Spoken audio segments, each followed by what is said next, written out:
Meghan Markle has been praised for quickly rushing to a coughing woman's aid with a bottle of water at the United Nations headquarters. The Duchess of Sussex, 40, came to the stranger's rescue when she turned around after noticing the woman coughing behind her and husband Prince Harry. Meghan, who was at the UN conference in New York to support Harry as he delivered a passionate speech, was praised by fans for her quick thinking and generosity. The Duchess was sitting next to Harry in the front row, who delivered a keynote speech which criticized the Supreme Court's decision to overturn Roe v. Wade, when she offered her water to the woman who gratefully took a sip.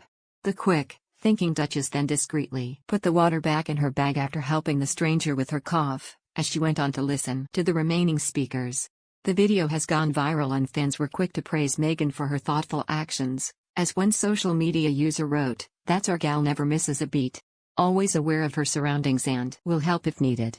Another added, "The kindness everyone who knows Meghan keeps talking about."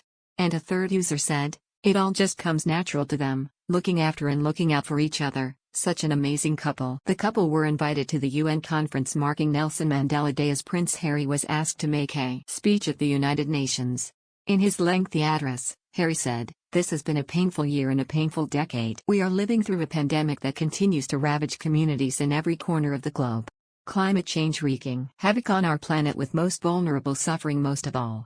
The few weaponizing lies and disinformation at the expense of the many. And from the horrific war in Ukraine to the rolling back of constitutional right in the US, we are witnessing a global assault on democracy and freedom, the cause of Mandela's life."